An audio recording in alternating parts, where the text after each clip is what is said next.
sebuah tanah yang kerap digenangi genangan air, bukan karena hujan, tapi karena air mata yang tidak terlihat, lahirlah seorang pria yang kini dikenal dengan sebutan Kang Dedi. Assalamualaikum, sampurasun, lujeng enjing, wargi Jabar.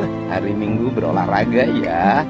Seluruh warganet dimanapun berada, memang hari ini di tempat saya mengendung. Bukan tokoh elit dengan jas mahal dan ruangan marmer, tapi lelaki yang menjadikan jalanan sebagai kantornya dan rakyat kecil sebagai kitabnya.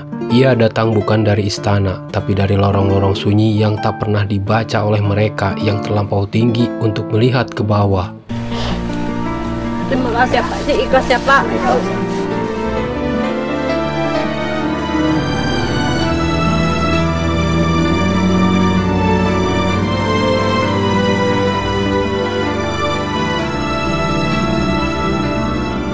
Nama lengkapnya Dedi Mulyadi, tapi rakyat lebih senang memanggilnya dengan sebutan Kang.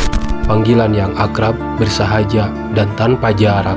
Sebab begitulah ia mempromosikan diri, bukan sebagai pejabat, bukan pula sebagai pahlawan, tapi sebagai saudara yang datang membawa telinga, bukan sekedar lisan. Ayo naik mobil orang.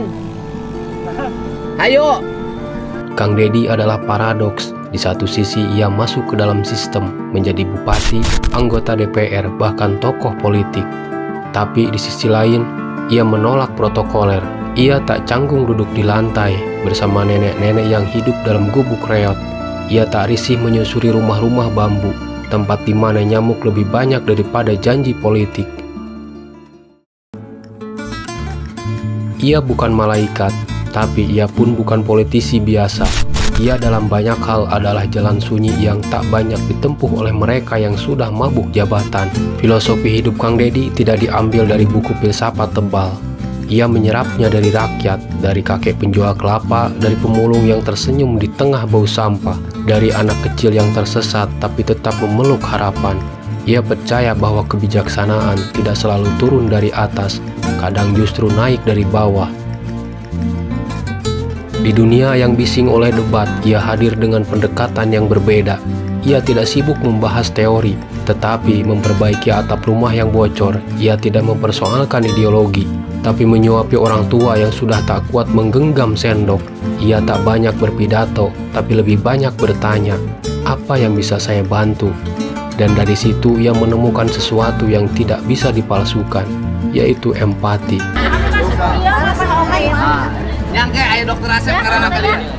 Kang Dedi adalah saksi zaman yang luka. Ia melihat bagaimana rakyat dibohongi, dijadikan alat, digiring seperti angka dalam survei. Tapi ia memilih jalur lain, jalur yang sering dianggap tidak menguntungkan secara politik. Ia datang ke pasar bukan untuk kampanye, tapi untuk mendengar. Ia masuk ke gang bukan untuk pencitraan, tapi untuk memeluk mereka yang terlupakan.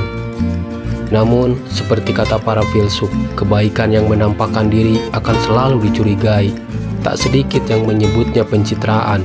Terlalu sering masuk kamera, terlalu banyak konten. Tapi mereka lupa bahwa kamera tidak pernah bisa memalsukan air mata ibu yang anaknya dibelikan sepatu sekolah. Kamera tidak bisa merekayasa senyum nenek rentak yang rumahnya dibangun kembali. Kamera hanya merekam, tapi kenyataan tetaplah kenyataan. Dan disinilah pertarungan filsafat modern terjadi, antara yang tulus dan yang sinis, antara mereka yang bekerja dalam diam dan mereka yang bekerja tapi diam-diam direndahkan. Kang Dedi memilih untuk tidak bersembunyi. Ia menampilkan pekerjaannya bukan untuk dipuja, tapi untuk menginspirasi. Karena di negeri ini keteladanan harus ditunjukkan, bukan hanya disembunyikan dalam laporan birokrasi. Kita hidup di zaman ketika kebaikan pun perlu strategi, ketika empati perlu dibungkus narasi, dan Kang Dedi paham betul permainan ini. Nggak tahu influencer, nggak tahu budget, mereka yang domisili di Jakarta begitu mencintai Jawa Barat. Tapi ia tak bermain untuk diri sendiri, ia bermain agar lebih banyak yang sadar bahwa menjadi pejabat bukan soal kursi, tapi soal hati. Bahwa jadi pemimpin bukan tentang wajah yang terpajang di baliho, tapi tentang telapak kaki yang kotor karena menyusuri becek jalanan rakyat. Orang Jawa pernah berkata, sepi ing pamrih rame ing gawe.